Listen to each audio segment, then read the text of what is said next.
நடிகர் கமலுக்கு ஆதரவு தெரிவித்து சென்னையில் இந்திய ஜனநாயக வாலிபர் சங்கத்தினர் போராட்டத்தில் ஈடுபட்டு வருகிறார்கள். நேரலையை பார்க்கலாம்.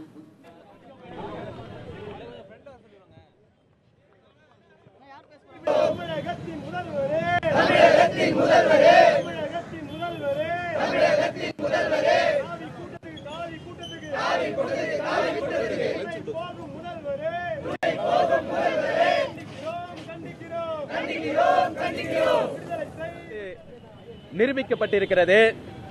அதேபோல் முன்னாள் சென்னை மாநகர ஆணையராக இருந்த திரு ஜார்ஜ் மீதும் ராஜேந்திரன் மீதும் குட்கா ஊழல் குற்றச்சாட்டு சுமத்தப்பட்டிருக்கிறது. அமைச்சர் சரோஜா மீது ஊழல் குற்றச்சாட்டு இருக்கிறது.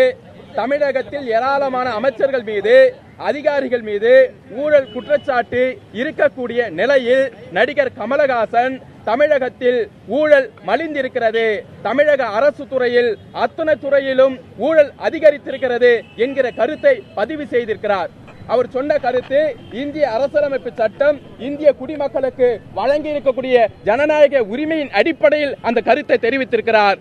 அமைச்சர்கள் ஆதாரப்பூர்வமாக நிரூபிப்பதற்கு பதிலாக ஊழல் குற்றச்சாட்டை சுமத்திய கமலஹாசனை மிரட்டும் துணையில் மிரட்டும் வகையில் அமைச்சர்கள் செயல்படுவது மிகவும் கண்டனத்துக்குரியது. அதேபோல் தமிழக அரசாங்கம் குட்கா ஊழலில் சிக்கியிருக்கக்கூடிய அமைச்சர் விஜயபாஸ்கர் காவல்துறை உயர் அதிகாரிகள் மீது நடவடிக்கை எடுத்து சிறையில் அடைக்க வேண்டும்.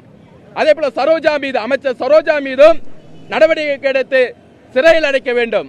தமிழகத்தில் நீண்ட நாள் கோரிக்கையாக இருக்கக்கூடிய லோக் ஆயுக்தா சட்டத்தை உடனடியாக நடக்கக்கூடிய சட்டமன்ற கூட்டத்தொடரிலே சட்டமாக்கி அமலாக்கப்பட வேண்டும். ஊழலுக்கு எதிராக போராடுபவர்களை கருத்து சொல்பவர்களை மிரட்டுவதும் மிரட்டுடைய தோணியில் பேசுவதை தமிழக அரசாங்கமும் அமைச்சர்களும் நிறுத்திக் கொள்ள வேண்டும். எனவேதான் இன்றைக்கு இந்திய ஜனநாயக வாலிபர் சங்கம் கமலஹாசனுக்கு ஆதரவாகவும் ஊழலுக்கு எதிராகவும் லோக் ஆயுக்தா சட்டத்தை தமிழ்நாட்டிலே நடைமுறைப்படுத்த வேண்டும் என்கிற கோரிக்கையை முன்வைத்து நடிகர் கமல்ஹாசனுக்கு ஆதரவு தெரிவித்து இந்திய ஜனநாயக வாலிபர் சங்கத்தினர் தற்போது வள்ளுவர் கோட்டத்தில் போராட்டத்தில் ஈடுபட்டு வருகிறார்கள். அந்த காட்சிகளை நாம் பார்த்தோம். இது தொடர்பான விவரங்களை பின்னர் விரிவாக பார்க்கலாம்.